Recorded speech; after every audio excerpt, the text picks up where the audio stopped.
What's the worst that could happen on an airplane? Maybe this. There's not enough oxygen to survive up here.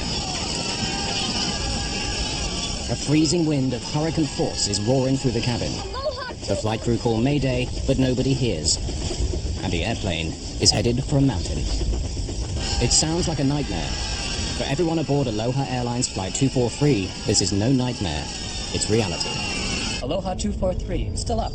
When crash detectives discover what happened, their verdict shakes the airline business. This accident changed aviation history.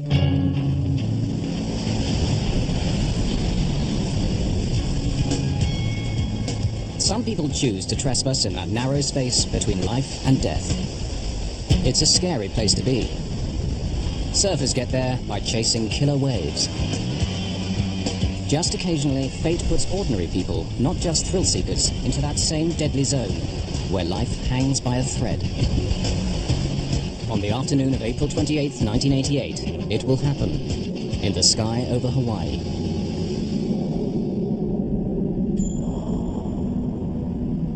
At 1 p.m., Aloha Airlines Flight 243 is preparing to depart. A Boeing 737 is on the tarmac at Hilo Airport on Hawaii's Big Island, the southernmost of the Hawaii chain. Flight 243 will be just a 35-minute hop to Honolulu on the island of Oahu. Serving the islands means that Aloha works its airplanes hard. They make short flights, but plenty of them. This airplane has been shuttling between the islands since early morning. It'll be its 9th flight today. For the flight crew, it's a routine they've followed for many years. Aloha 243, Roger. Good to speak. Captain Bob Schornsteimer has been flying for 11 years with Aloha Airlines. Roger.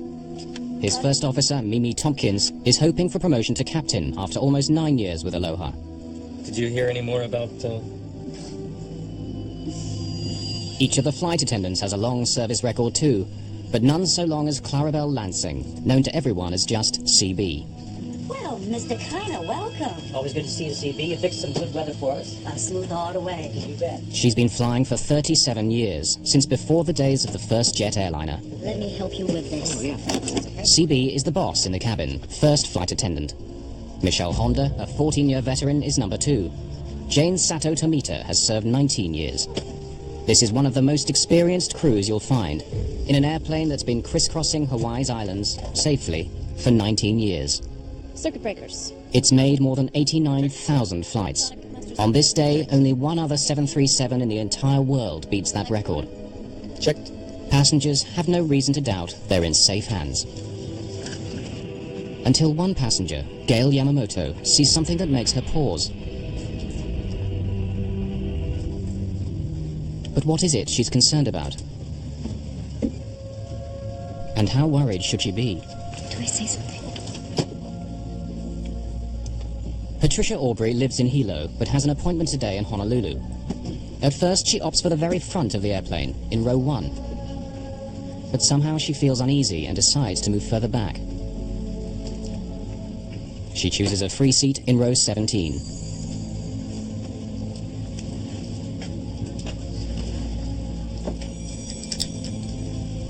At 1:25, Flight 243 is ready for takeoff.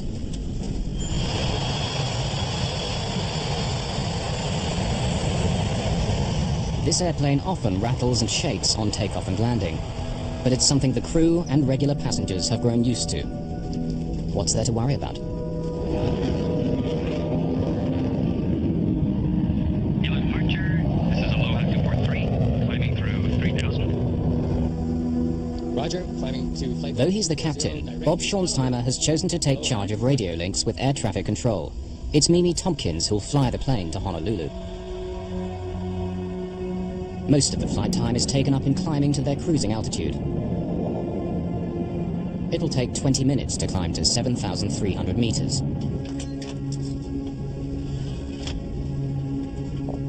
For many passengers, soaring high over the Pacific is all part of the daily routine.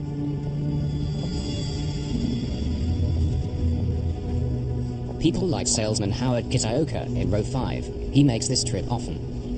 When you've seen the view 100 times, 35 minutes is precious time to catch up on paperwork. The flight's so short that the attendants serve drinks while they're still climbing. They can move around, but the passengers are still strapped in. It's 1:45. 20 minutes into the flight, the aircraft is at cruising height. Honolulu Center, Aloha 243, leveling off at 240. The crew relax. See, where's that National Weather Service weather station out here? Is that in the old tower? In perfect flying weather, everything is following the familiar pattern.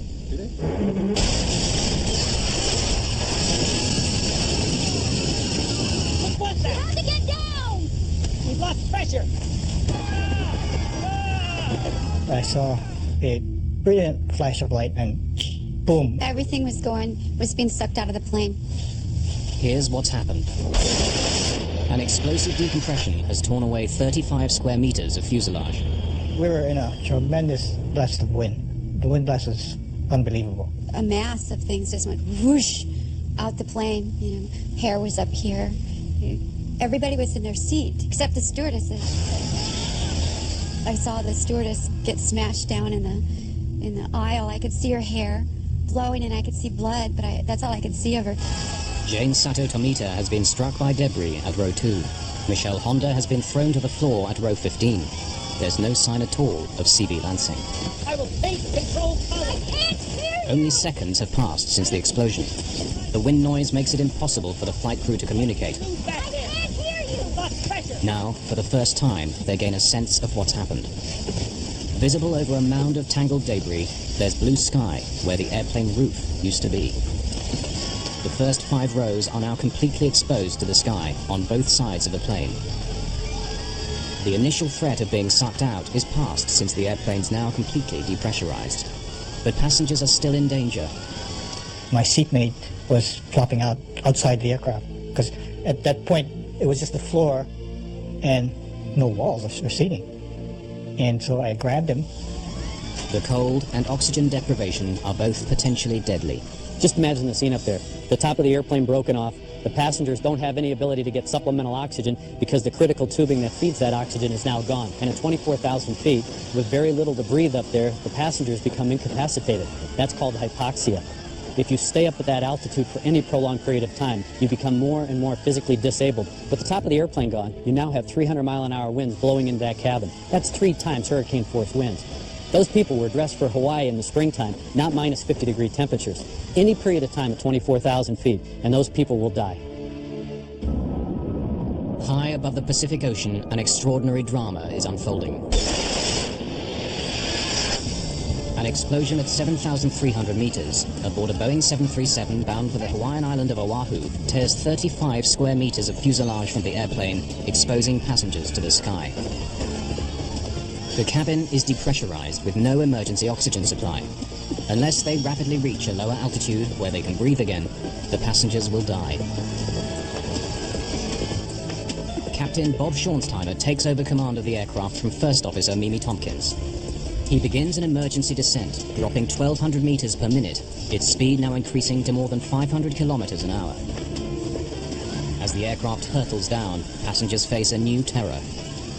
Wreckage blocks their view of the cockpit, and when the airplane split apart, the nose dropped down by around 1 meter. The plane is held together by just the narrow floor beams. The floor was buckling up, and you could tell the plane was bending in the middle. Michelle Honda can't go forward far enough to see whether the pilots are alive or dead. She tries to make contact via the intercom. Can anyone hear me? The wires are severed.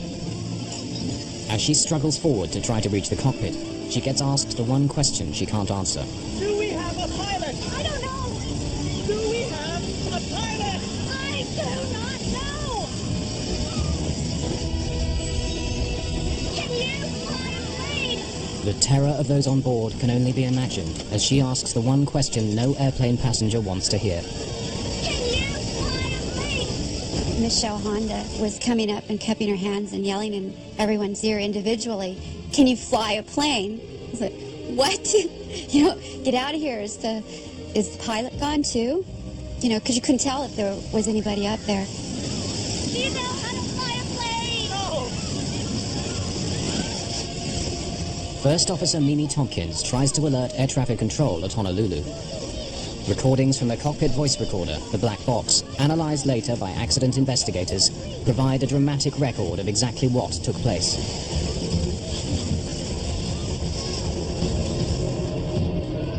The nearest place where they can try to land is the island of Maui. Kahului Airport lies between two volcanic mountains. Between them and safety lies a 3,000-metre high summit. To fly from the location of the explosion to the safety of Kahului Airport, the pilot needs to carefully maneuver, avoiding this high ground. Can the fragile aircraft survive the stresses of turning, or, if they ever reach the airport, of landing? And how can those on board survive? Jane Satotomita is barely conscious. Howard Kitaoka clutches her hand. The only faint sign of life is once when Jane squeezes back. I'm not exactly sure if she was conscious, but I did manage to squeeze her hand, and she responded by squeezing my hand, and we just held hands. The simple squeeze of the hand at a time like that is very, very emotional. Aloha 243, do you read me? Mimi Tompkins is not getting through to Honolulu Air Traffic Control, so she switches to the frequency for the tower at Maui's Kahului Airport. Maui Tower, Aloha 243. Maui Tower, Aloha 243. Aircraft calling tower, say again. Aloha 243. Inbound descent. At 1:48, 3 minutes after the explosion, the crew make their first voice contact with the ground. Pressurized. Declaring an emergency. Aloha 243, say your position. To the east of Makia Point. Sending out 11,000. Request clearance into Maui for landing. Request the emergency equipment. Airport fire station? We have an Aloha 737 5 minutes out. Approximately 20 miles. Cleared to runway 02. Decompression problems. Pilot is declaring an emergency. Thank you, Molitor. In the station. Attention in the station. We have an in-flight emergency. We have a 737, 5 minutes out, 20 miles. Runway 2. The souls on board, crew on board is unknown. It has decompression problems at this time. Runway 2.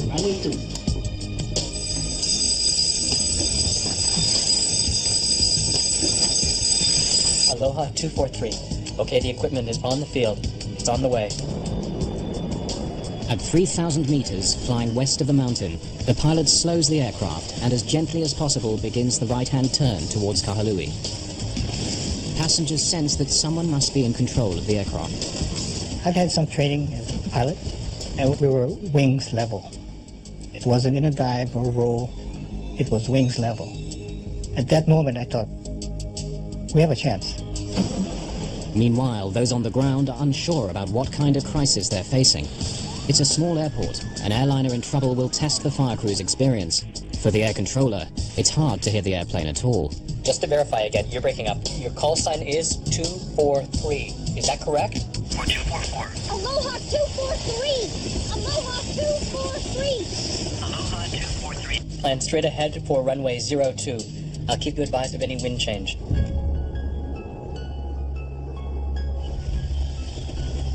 Four minutes after the explosion. At this lower altitude, they're able to remove their oxygen masks. With their speed having dropped to a little over 380 kilometers an hour, the wind noise decreases just enough for them to hear one another. You want me to call for anything else? No. Aloha 243. Looks like we locked a door. We have a hole in the left side of the aircraft. But the tower can't hear this new information. They've lost contact with the aircraft. Their transmissions aren't being picked up. Aloha 243. You still up? Is this a radio malfunction? Or something worse? Aloha 243. Hearing nothing from the stricken aircraft, the controller fears the worst. Aloha 243. Aloha 243. Still up. Aloha 243. If you're still here, please. Affirmative. Aloha 243. Roger. I got your ident straight away. Cleared to land. Wind 040 at 20 knots. Communication is restored, but the crew's ordeal is far from over. Cabin, do you hear? Now Mimi Tompkins tries to contact the cabin by intercom. but there's no response. Well, the crew doesn't really know what's going on behind them. The airplane is still flying. The captain now has to maintain his focus on flying that airplane, but he doesn't know what real damage exists behind him. Tell him we'll need assistance to evacuate. Right. Maui Tower, Aloha 243. Can you hear me on tower frequency? Aloha 243, I hear you loud and clear. Go ahead. We're going to need assistance. We can't communicate with the flight attendants.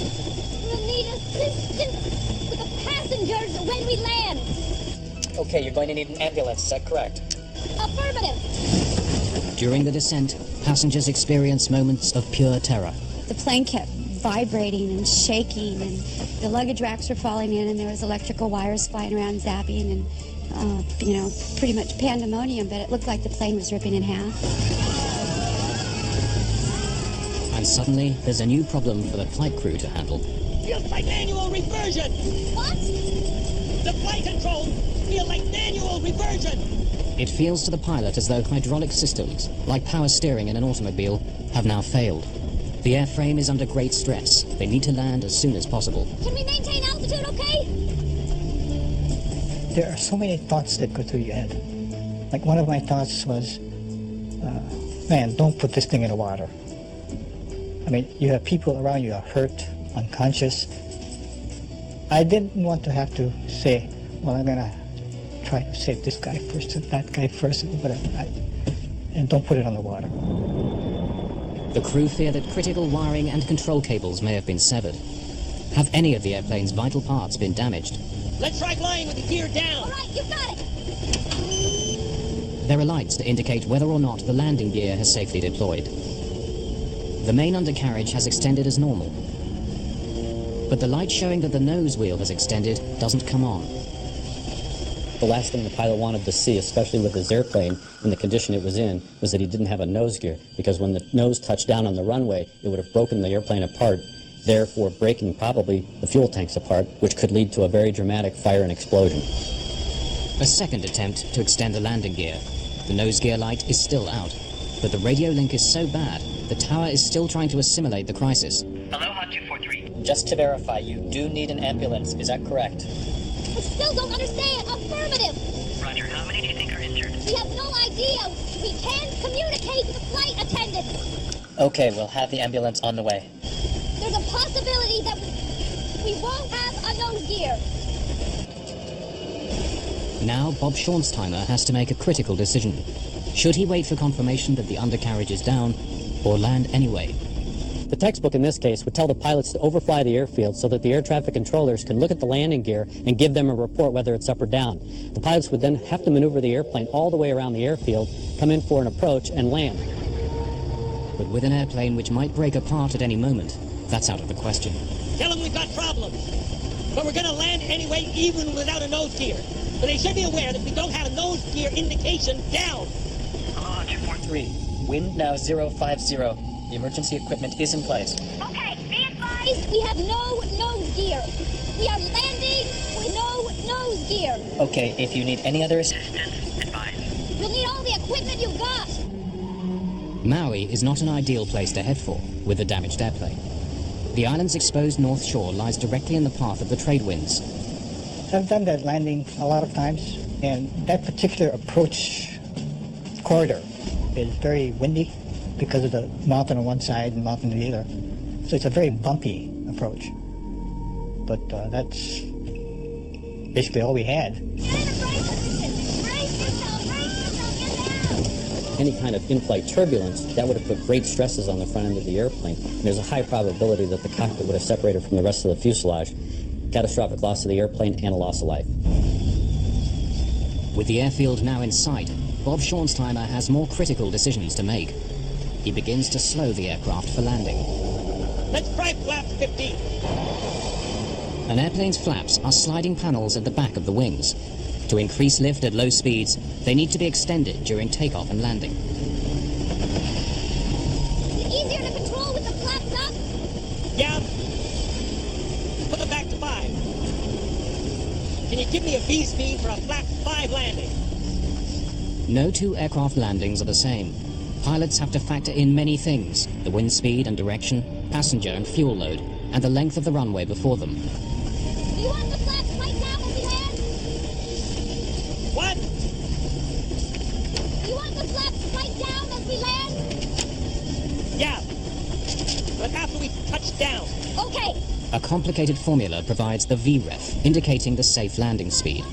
Even in a crisis like this, pilots have to reach for the manual. Extending the flaps fully will help act as a brake once they touch down. But to do it earlier could stress the airframe to breaking point. What you have to remember is that the pilots weren't trained to handle a situation like this. With the top of their airplane missing, they became test pilots. The aerodynamic effects of the airplane were drastically different than they were used to. They really had to fly by the seat of their pants. Aloha 243, wind now 050 at 20. VREF 40 plus 30, flap 1 through flap 15. 20. Using her flight manual, the first officer makes the complicated calculation that will give their correct landing speed. Right. The safe speed for landing, taking into account the length of Kahalui's runway 2, is calculated to be 152 knots, 282 kilometers an hour.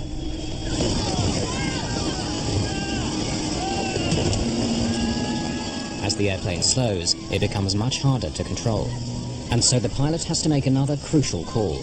Speeding up to keep control means he'll hit the runway faster than he should. He gambles that the higher speed landing is still the best option.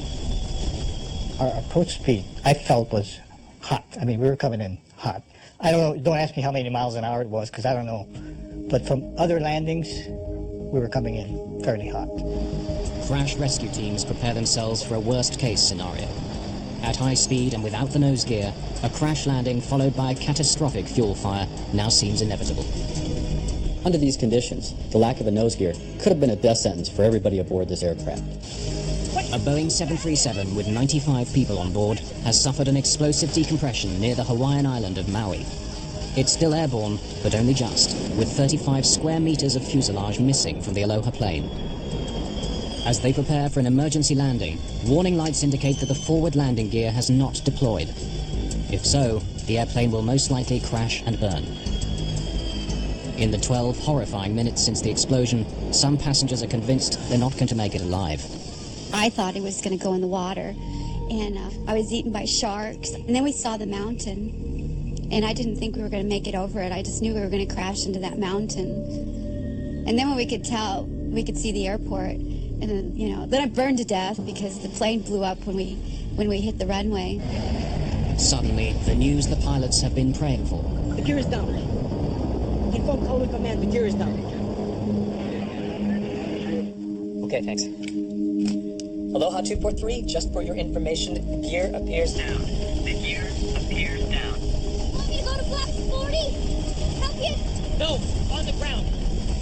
The crew have had to make life or death decisions. In the next few seconds, they'll find out whether they're the right ones. Michelle Honda cradles her injured colleague as the critical moment approaches. Passengers comfort one another in what may be their last moments alive. The woman that was sitting next to me and her husband, he was on the other side in the next row up, and she was next to me, and they were reaching their hands out, and they were trying to touch fingers to say goodbye. That was a really touching moment for me. It was when I really knew I was going to die, because they were saying goodbye to each other. What gave me the most comfort was knowing that my wife and my kids knew what I felt. That was great comfort. I didn't need to tell them anything further, that I love you, or, I worry about you, because I felt that I had already said that.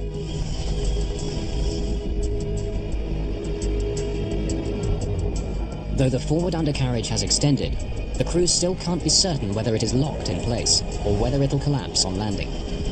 If it doesn't hold firm, 40,000 kilos of airplane traveling at close to 320 kilometers an hour will smash nose down onto the tarmac.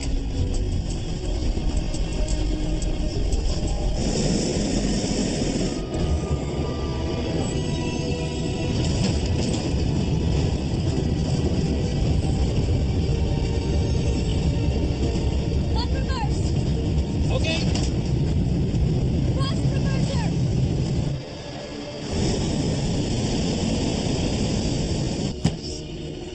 Aloha 243, just Shut it down where you are. Okay. everything's fine. The gear did it. The fire trucks are on the way. Okay, shut it down.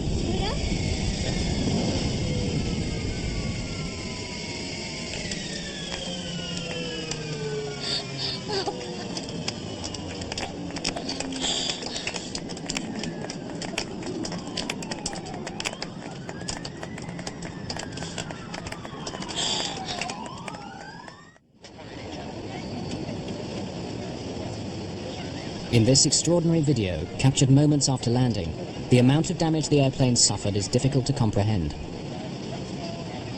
An emergency evacuation of passengers who escaped injury has just been completed. Some injured passengers have still to be helped from the plane. How it flew for those 13 terrifying minutes seems astonishing. Captain Bob Schornsteimer is thanked by passengers who just minutes before had expected to die. The tension is released. Oh, I said yes, baby. That's all I said. Pilot did a tremendous job.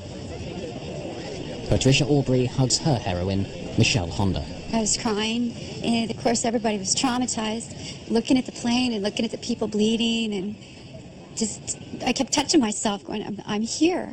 I can't believe I'm still alive. Her last-minute impulse to switch seats saves her from injury, maybe from death. Something was telling me not to sit there, because I didn't have a good reason to move, you know. My guardian angel was tapping me on the shoulder and telling me to move. A final desperate head count by Michelle Honda confirms the crew's worst fears. C.B. Lansing, the veteran of 37 years flying for this airline, is missing. A sea search begins in the area of ocean where the explosion took place. Neither body nor wreckage are found.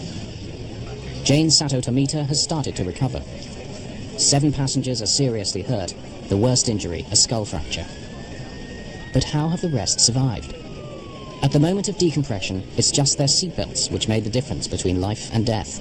It went poof, loud noise, and it just, the whole thing come apart. And first they thought we were all gone, and we were, faster, all had our seatbelts fastened. Well, most of us evidently, or would have lost a lot more. But there's something else. At the most critical moment, Maui's notorious high winds died away. I was amazed to see in front of the fuselage missing. What was so funny about the whole thing is that when it came in, it had no wind. I believe if you did have that wind, the aircraft wouldn't have made it. It would have split into 2 pieces. And it's a miracle. It's very much a miracle. This is one of the most remarkable flying events in history. No airplane has ever landed with this amount of damage. The only thing that was holding the forward section cockpit to the rest of the fuselage were the floor beams. Basically, they were hanging by a thread. From a close study of the fuselage, crash investigators tried to determine how the airplane structure remained in one piece. The critical factor proves to be the precise location of the explosion. The thing that saved them was that because the damage was across the top of the airplane, as the nose tried to bend down, these members through here are in tension, and it kept them in line and kept them straight. So even though it was almost ready to break off, the structure was still strong enough here to keep it together. If this damage had been along the bottom, and the nose is trying to bend down this way, the structure would have been, this similar structure would have been in compression, and it would have buckled, and the nose would have certainly come off. So it's fortunate that the damage was across the top. How does the roof of a jet airliner simply blow away? The U.S. National Transportation Safety Board, NTSB, is tasked with discovering what happened. Investigators pull the airplane's records, something like an automobile service history, and suspicion falls right away on the airplane itself. The best evidence for what happened, the missing fuselage section, is now lying at the bottom of the Pacific Ocean. But by carefully piecing together the clues they do have, investigators hope to solve one of the most spectacular accidents of all time. In the 38 years since its launch in 1967, more than 5,000 737s were sold. Somewhere in the world, a 737 takes off every 5 seconds. The accident airplane was number 152 off the production line, delivered in May 1969. The airplane was designed for a 20-year service life and 75,000 flights. This one had exceeded that number, though many were of short duration. Its fuselage was under constant stress because of pressurization. The fuselage of the airplane is actually breathing. It expands and contracts depending on altitude. When it's on the ground, it's in a contracted status. When it's at altitude, 24,000 feet, the fuselage expands. So the airplane is constantly cycling. That's pressurization. That will weaken the structure over a long period of time. And given the history of this airplane being a very high cycle airplane, That probably had something to do with weakening the structure of the fuselage. With thousands of 737s taking to the skies each day, investigators need to be certain what made this one burst apart. An Aloha Airlines Boeing 737 bursts apart in mid-air over Hawaii.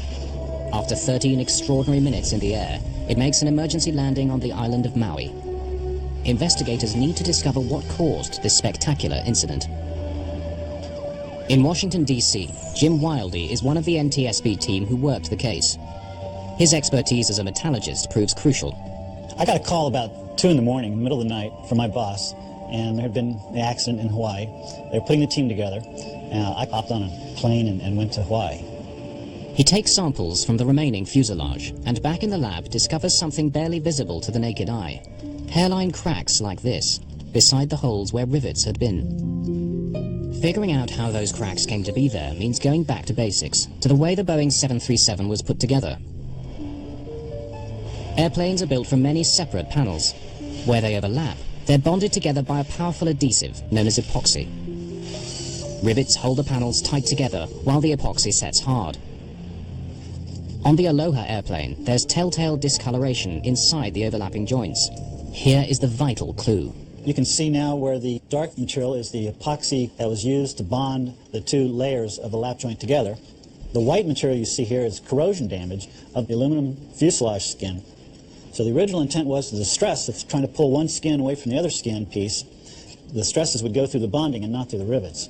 Of course, as this thing becomes disbonded, now the rivets themselves are loaded, and especially this top row of rivets, and this is the row of rivets we think that had the fatigue cracking in it that led to the eventual opening of the roof structure on the Aloha 737 airplane. The files reveal that Boeing warned airlines, including Aloha, of problems with some early 737s. If the epoxy isn't applied at exactly the right temperature, if the panels have moisture or dirt on them, the bonding can fail. In warnings and service bulletins, some issued over 15 years earlier, Boeing spells out the danger. The Hawaii climate with humid and salt-laden air helps corrosion to occur. But instead of grounding airplanes for a nose-to-tail examination, Aloha has inspectors make occasional checks, often at night, when those on duty are least alert, working under artificial light. Those tiny cracks escape detection. These cracks go unrepaired, and now you have an airplane that is a ticking time bomb. There are other problems. Boeing's service bulletins and what are called airworthiness directives issued by the Federal Aviation Administration are often difficult to understand. Airworthiness directives are very complex and read like a legal document. Aloha needed to have someone who could read that document and interpret it into plain English for the mechanics, the wrench turners. That never happened. An airplane that has been worked so hard, serviced by mechanics who don't fully understand the briefings, is a recipe for disaster. Investigators now believe they know why the airplane burst open, but they don't yet know how. I was flying back from Hawaii to Los Angeles, and while I was in the air, I got a message that we needed to interview this passenger who had apparently seen a crack as she was getting on the accident flight. You saw something as you got on this airplane, which you pointed out to your roommate. Cynthia Johnson. Yeah, Cynthia. Talk me through it. What did you see? What I saw was, to the right of the door, where the paint was white, well, it was a crack. It was like, not a hole exactly, but the metal on top had come away from the metal below. I was going to tell the flight attendant, but they were busy and we had to take our seats. Oh, yeah, I mean, you figured they know what they're doing. It's their airplane. I didn't want to make a fuss or anything. No, absolutely. The witness saw cracking in this area, and we found fatigue cracking back in here. So this is the line where the fatigue cracking joined up. One piece came down this way and folded off, and the other piece went across the top and came off to the right side. But something still doesn't make sense. Boeing designed the 737 and other of its aircraft so that this should never happen. Every 10 inches along the airplane are what are called tear straps inside the fuselage to strengthen it. If a tear begins, it should only reach the next strap before shooting off at a 90-degree angle. Though there's a hole in the aircraft, it acts like a safety valve. The purpose of the tear strip is to confine any kind of rip or tear in the fuselage skin to a 10-inch square, basically. If you allow it to propagate beyond this 10-inch square, you could then compromise larger sections of the fuselage and cause a blowout. The 10-inch square allows a controlled decompression and confines any structural damage to a very small area. So why has the safety valve failed here? The NTSB believe there were so many cracks in the fuselage that they simply joined together, running right through the tear straps. The Aloha airplane was kind of unique in a couple of ways. The way it was operated was with very short flights, so you had large numbers of these pressurization cycles, and stress was going on and off on these rivet locations. And secondly, with the disc bonding, all this stress is now going through the rivets, and that led to the linking up of these cracks and then the roof coming off the airplane. But is that the final answer on what happened to Flight 243? A new theory claims to shed fresh light on those dramatic events.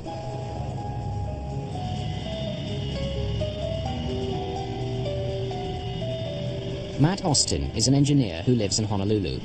The story of Flight 243 both appalls and fascinates him. I flew very regularly on Aloha Airlines, and I'd been on that plane about a week before it actually lost the roof. You could tell that something was loose in the airplane. It's just like when you're in an old car and you hit a bump, you can hear the rattles in it that you won't hear in a new aircraft. In this case, when the aircraft landed, there would be noises and rattles you wouldn't hear on a newer aircraft.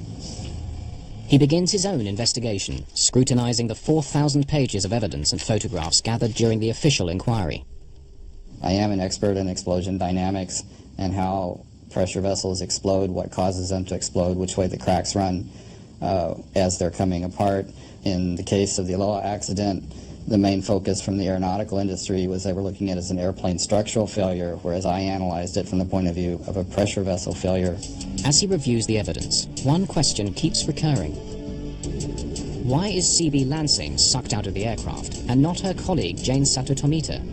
Jane was further forward than CB at the crucial moment. Jane was at row 2. CB was at row 5. The NTSB believes the roof separation began near row 3. Passenger testimony gathered shortly after the incident suggests that CB Lansing was sucked upwards and to the left, but not forward. I was on the aisle, on the right. So I look up from my magazine, I see a pair of legs go up and out on the left, just back of first class. From where I was, if the nose was 12, this is at 11, yeah? Forensic evidence suggests another possible scenario.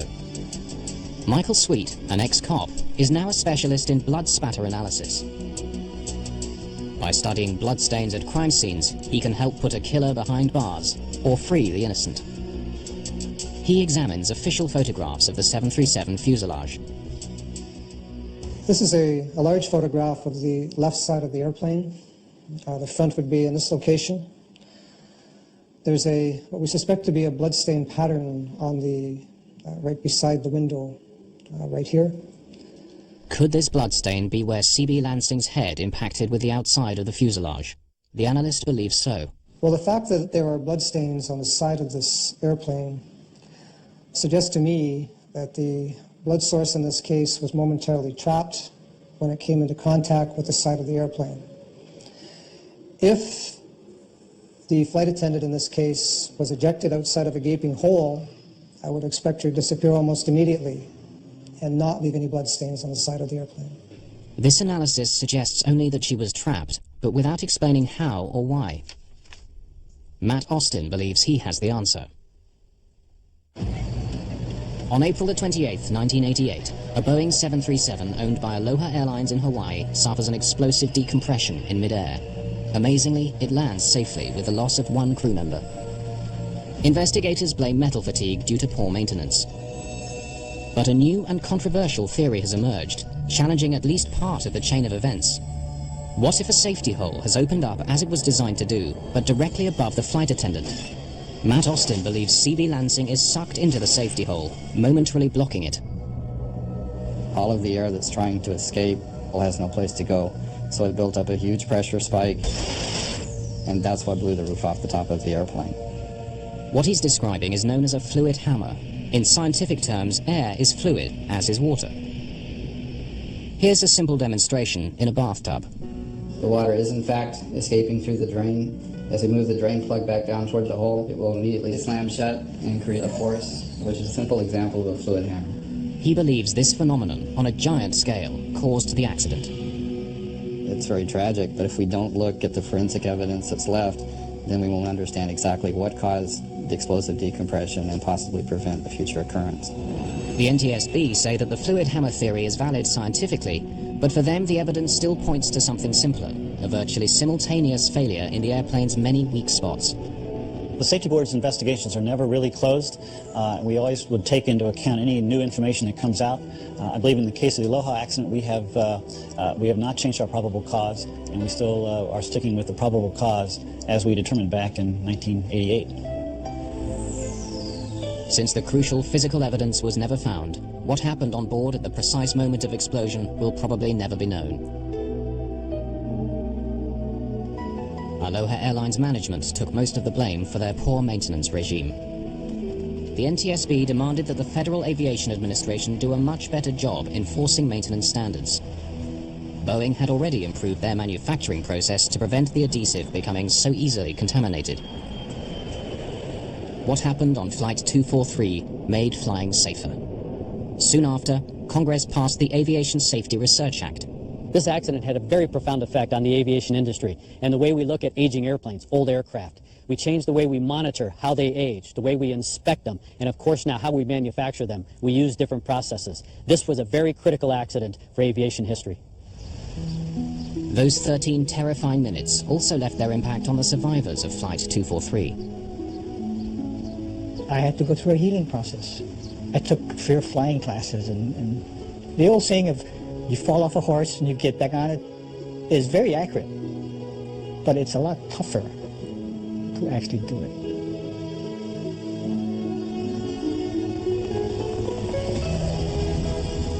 Patricia Aubrey had to find a way of dealing with the memories also. Her way was to revisit the same piece of airspace where the terror unfolded. I go flying with my psychologist. You go through what they call desensitization, where you confront your fear and you just do it so many times that you can do it without having a bad reaction. Before that happened, if something bad happened to me, I'd go, I hate life. But I don't hate life. I can deal with it. Bring it on. I'll take care of it. I'd much rather be alive. There's one further legacy of that fateful day. The ocean never did surrender the body of C.B. Lansing. Instead, a memorial garden honoring the veteran flight attendant was planted at Honolulu Airport, beneath the big Hawaiian sky where she spent the better part of her life, and where it was so suddenly ended.